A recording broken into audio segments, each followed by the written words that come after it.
And now, tonight's presentation of radio's outstanding theater of thrills, Suspense.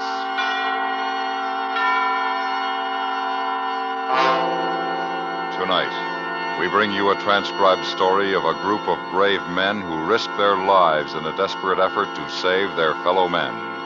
We call it Arctic Rescue. So now, starring Mr. John Stevenson, here is tonight's suspense play, Arctic Rescue.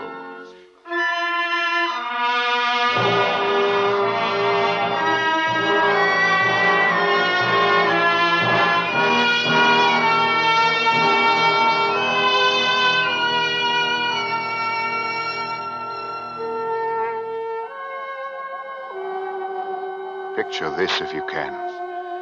Christmas night. Miles and miles of endless, empty, broken white ice. An ice floe drifting somewhere in the vicinity of the 73rd parallel, north of the Arctic Circle. Nothing but ice. That is, nearly nothing. If you look carefully through the winter night, you'll see two tiny dark blemishes, the figures of two men. One twisted in an unconscious heap is our skipper, Jonathan Blake. The other figure, Gerald Stewart, first mate. Me. It makes a sorry picture, eh? Civilized men in a primitive wilderness of ice, waiting, helplessly, for death. Aye, a sorry picture.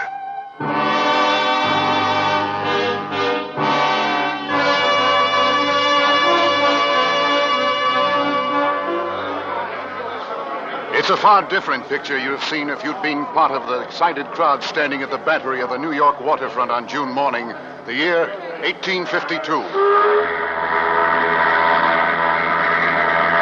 Aye, Mrs. Stewart. The moment of departure? Aye, Lady Franklin. You must take the high tide. May God in his great mercy protect you and your men from the perils which await you. The men are prepared for hardship, Lady Franklin. And we shall succeed where the others have failed in ending the mystery of the Erebus and Terror. Aye. Back to Aberdeen in time for a Christmas feast. We'll prepare a Christmas celebration your men will never forget, Captain. We're leaving for England next week. I shall pray for you, Mr. Stewart. For all of you. Thank you, Miss Craycroft. I'll stand many a watch out at sea thinking of last night. The ball, dancing, and you. That is, all of us will, I mean. What my first mate is trying to tell your niece, Lady Franklin, is how grateful the officers and crew are for the farewell ball you held in their honor last night. I'm the grateful one, Captain Blake. Please bring them all home safely. Come now, Lady Franklin, no need for worry. The Jessica is a sturdy ship, and the men are in good health and lofty spirits. We'll be back by Christmas, you'll see.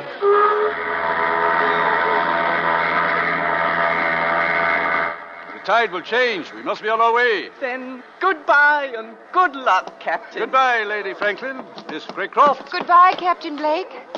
Goodbye, Mr. Stewart. Godspeed. Thank you. We shall see you in Aberdeen Christmas week. Let's get aboard, Mr. Stewart. Yes, sir. Goodbye, Lady Franklin. Starkey? Yes, sir. Drop the gangway. Yes, sir. All hands at their mooring stations, Mr. Stewart. Yes, sir. And pass the orders to cast off. Aye, sir. All hands, prepare to cast off! All hands, prepare to cast off! Let go, 1 and 2! Let go, 1 and 2. Let go, 3 and 4! Let go, 3 and 4. Ship's underway, sir. Aye. Well, Mr. Stewart, fill your eyes with the sight of New York. It's the last of it you'll be seeing for some time to come. Aye, a good long time. I am, sir. As the Jessica moved slowly to the outer harbor, I watched a tiny, delicate white dot in the crowd at the wharf. She stood there beside Lady Franklin, waving. and I watched until the morning fog erased the sight of the New York waterfront.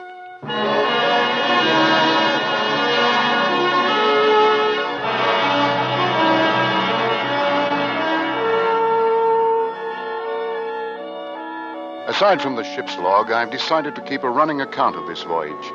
This account will be transferred to a watertight jar and thrown to the currents should any sudden disaster occur. The first 3 weeks of navigation north were merely a matter of settling down to ship's routine. On June 30th, after officers' mess, we sighted Point Farewell on the Greenland coast. The time had come for the captain to read a letter of instructions given to him by Lady Franklin. Captain Blake, I am sure you will do all that any man can in discovering the fate of my husband, Sir John Franklin, and his 2 ships, the Erebus and Terror. But my only fear is that you might sacrifice your lives in the unknown regions of the Arctic.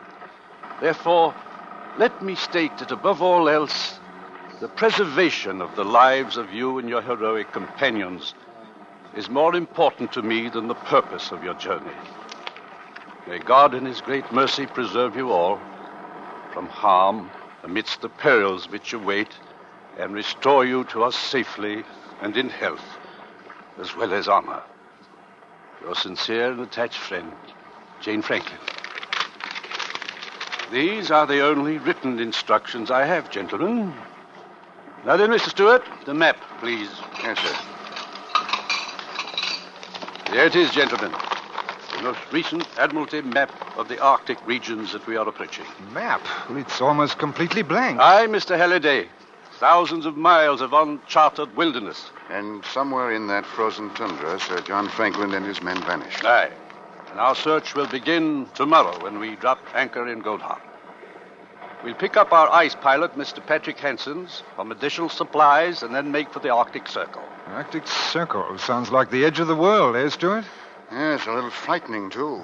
You? Frightened? Mr. Halliday, if I were you, I would respect Mr. Stewart's fear of what lies before us. Captain, I was just thinking, if Franklin was looking for the Northwest Passage, he'd probably make an approach through here, through Lancaster Sound. Aye. Then he must have passed Ponds Bay here. And according to our information, there are Eskimos at Ponds Bay. They might have seen his ships enter Lancaster Sound. If they did, then we'll have something to go by. I hope Mr. Hansen understands the Eskimo dialects. They can tell us much. I don't see how we can cover all this territory and get back by Christmas, Captain. We have no choice, Mr. Stewart. If we get caught beyond the Arctic Circle after the summer months, we may never get back. Never? Aye. In the winter, the seas are covered with great ice floes, and once a ship is frozen in those latitudes, it will stay there until the summer thaw. And you can't imagine the horrors we'd endure in an Arctic winter, Mr. Halliday. I suppose not. Franklin and his men were probably frozen in for the winter, And they were never heard from again? Exactly. Well, that would give you a brief idea of what we're in for, gentlemen. You'll know more after Mr. Hansen comes aboard. Any questions? I have nothing but questions, Captain. I wish I had the answers, Stewart.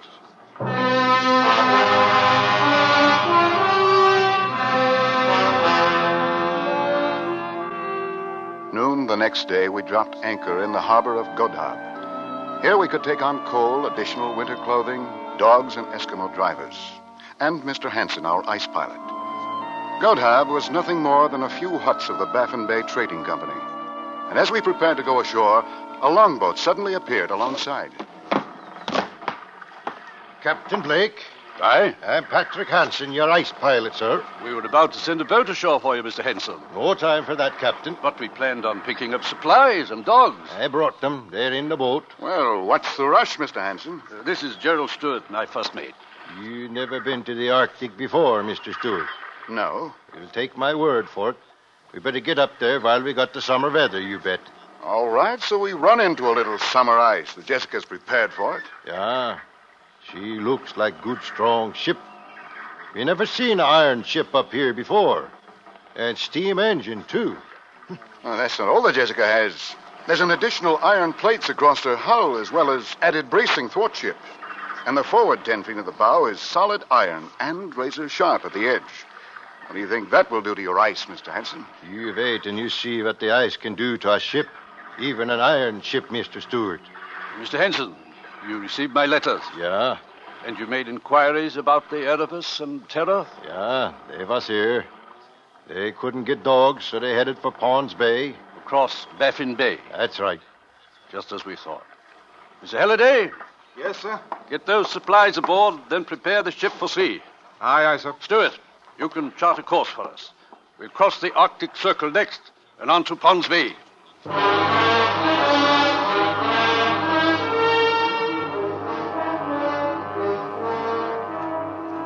We set a north by northwest course, leaving the last outpost of civilization behind us, and crossed the Great Baffin Bay. On July 4th, we crossed the Arctic Circle without ceremony. Then we had ice freezing on deck and in the rigging. A day later, we saw our first floating iceberg. For this time of the year, we should not have seen either one.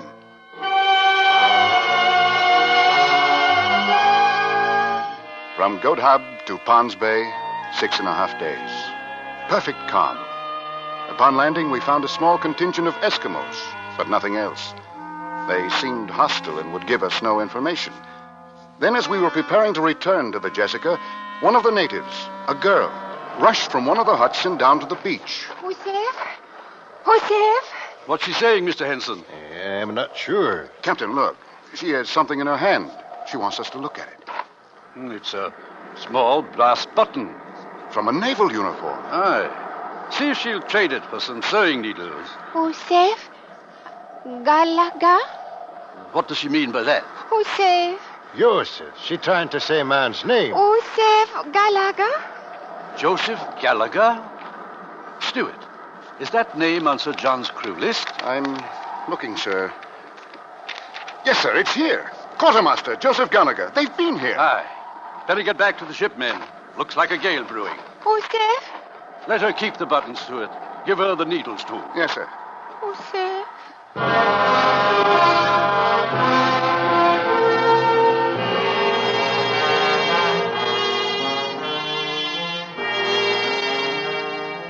After leaving Pond's Bay, 2 months passed without incident. Then we entered Lancaster Sound and approached the scarcely charted islands along Barrel Strait. Then we encountered great mountains of floating ice, and we had only a few hours of twilight each day. We crossed the 75th parallel and north into Wellington Channel to Bathurst Islands, the last of the charted islands on my maps. Then on September 10th, weather changed. Northwest gales, sleet, and heavy fogs that forced us to a bare crawl. And worse, mammoth ice floes that closed in all around us. Mr. Stewart, Yes, sir. keep an eye on the temperature. I am, sir. Ice, dead ahead. Quartermaster, starboard, 6 degrees. She's been getting smaller all the time. Captain, the temperature's still dropping. 10 above zero. What do you think of this lead, Henson? I think maybe we better back out of here. Back out? Take a look astern, Henson. Back out where? Captain, What is it, Halliday? the rudder won't respond. 6 below, sir. Ice, dead ahead. The lead is getting smaller, Captain. Aye.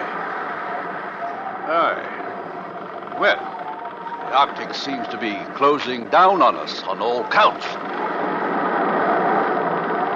The walls of the lead moved in closer until a man could jump to the ice from either side of the ship. And then the Jessica was cutting through the ice, making her own lead. But slowly, we lost speed.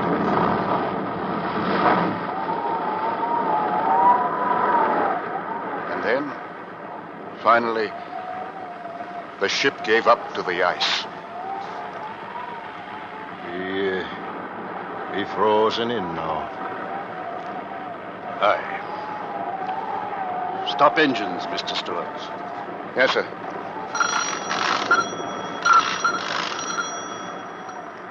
Well, Captain Blake, looks like we can forget about looking for Sir John Franklin and his ships.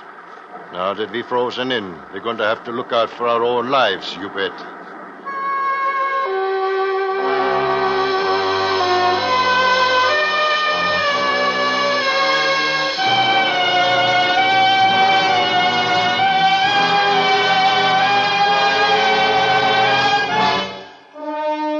listening to Arctic Rescue, tonight's presentation in radio's outstanding theater of thrills, Suspense.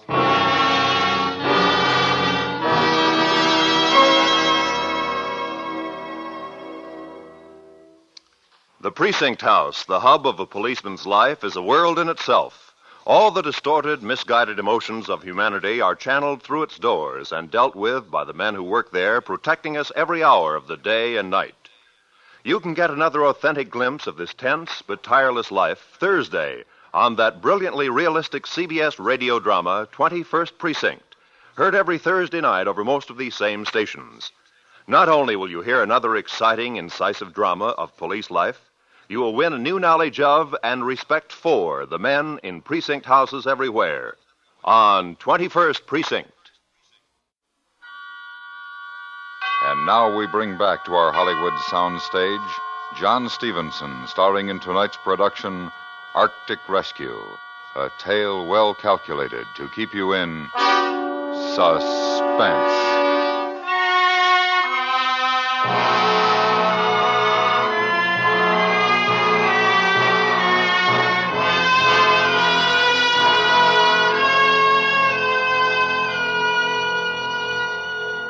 September 10th, 1852. Unless a miracle occurred, we were frozen in the Arctic for the rest of the winter months.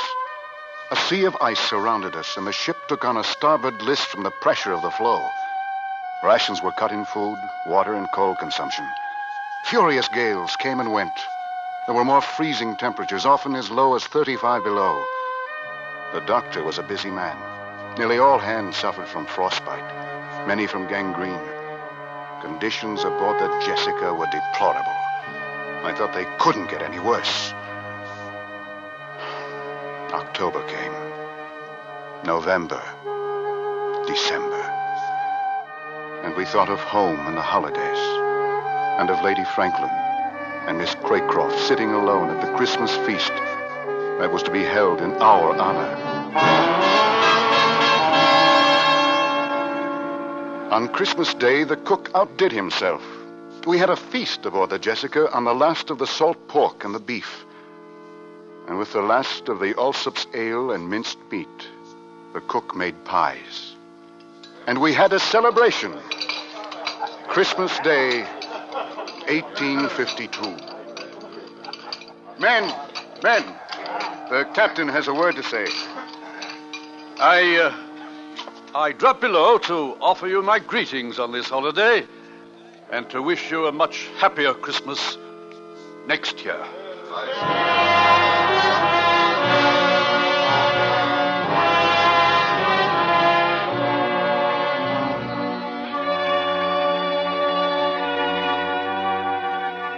Christmas Eve, 1853.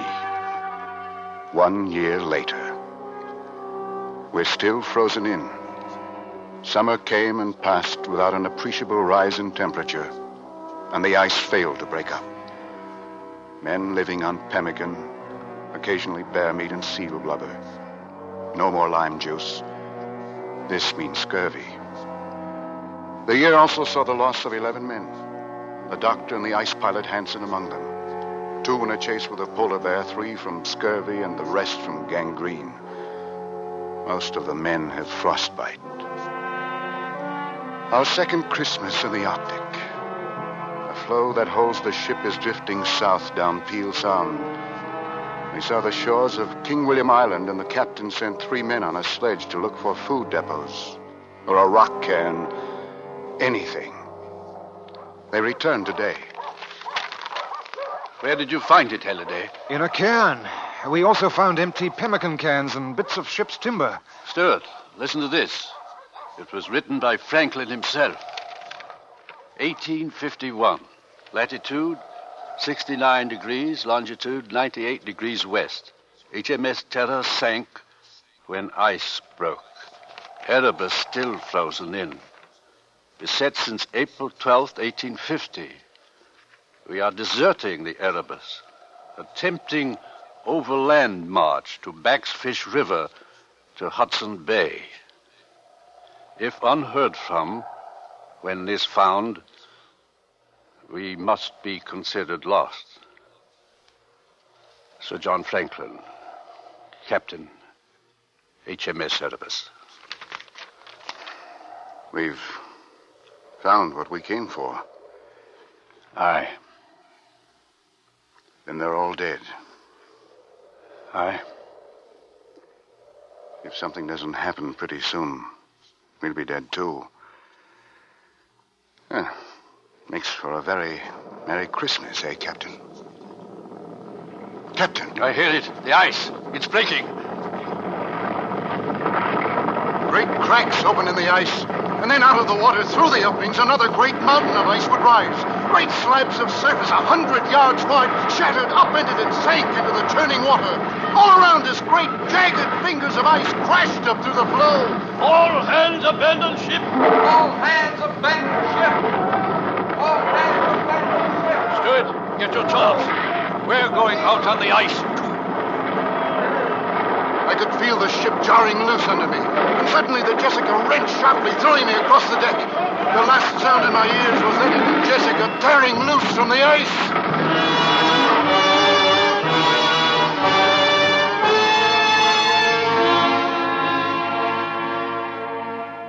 Slowly, I became aware of a pain in my leg, then of movement. I opened my eyes. The captain was helping me walk. I looked into the winter darkness for the familiar sight of the Jessica. I saw nothing. Nothing but ice. Skipper. Feeling better, lad? What about the ship? Gone down. The rest of the men? I don't know. Gone. The flow separated. Most of them are on the other side. Where are we walking to? Why, I don't know. I don't know. Keep walking. Aye. We'll keep walking. We'll find a Yule log, Stuart. What's Christmas without a Yule log in the hearth? Move, Skipper. Move.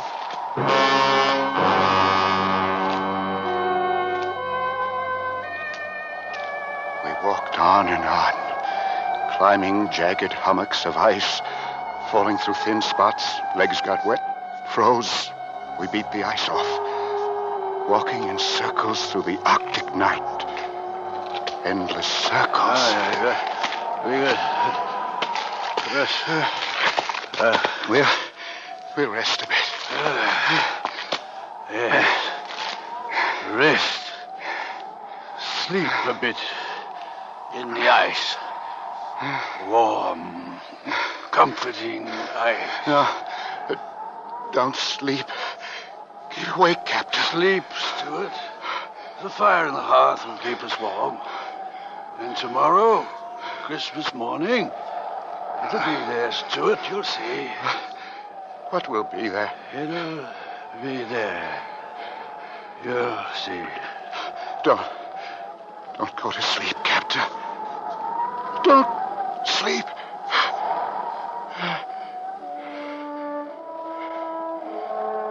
My eyes grew heavy. I craved sleep. But to sleep was to die. I was ready. In the sky over the horizon, a star. The night was overcast. There were no other stars. Just one. Bright. In the distance. I could see it. Stood. It was still there. A bright star. Over the horizon. Captain! Captain! Up! On your feet! Captain, we're going to keep walking! Captain! Captain, get up! I want to sleep. I'm tired. You've got to get up. Got to get up. Keep on walking. Keep walking? Where? There. That way. Towards that star. walked on, slowly. I carry the skipper, unconscious now. What could it be? There are no lights in the Arctic, no stars through the overcast. But we kept moving, and the star came closer. I couldn't believe what suddenly appeared. Through the darkness, directly beneath the star, was the vague outline of a ship. A ship! Wait! Wait! Help! Help me!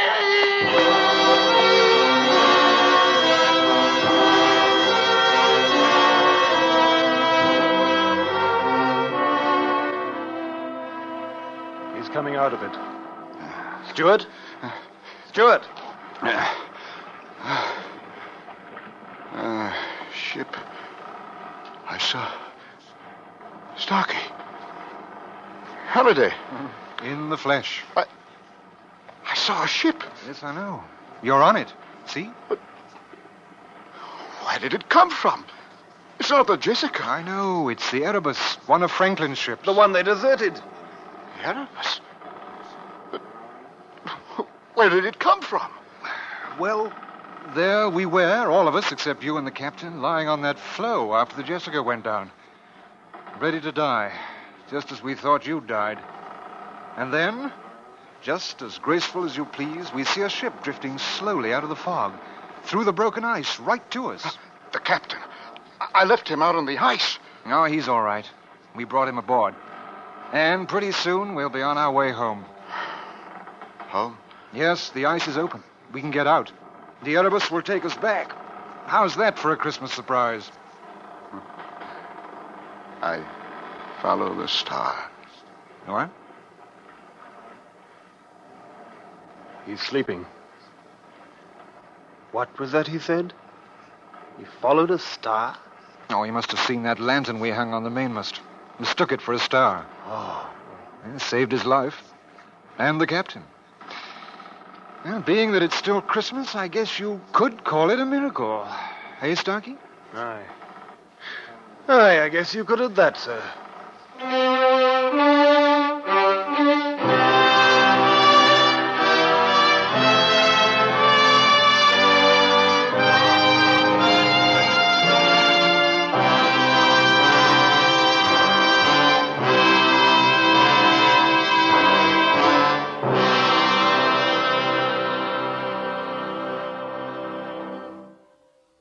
Suspense, in which John Stevenson starred in tonight's presentation of Arctic Rescue.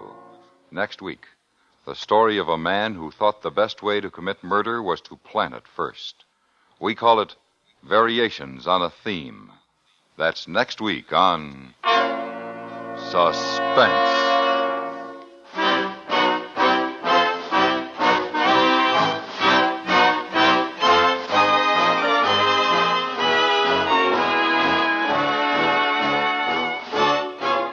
Suspense is transcribed in Hollywood by Anthony Ellis.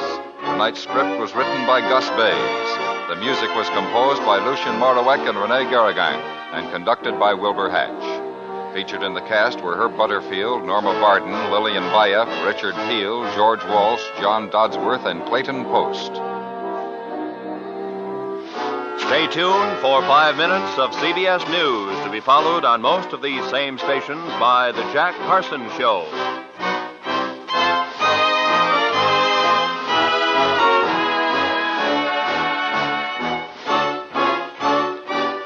You hear America's favorite shows on the CBS Radio Network.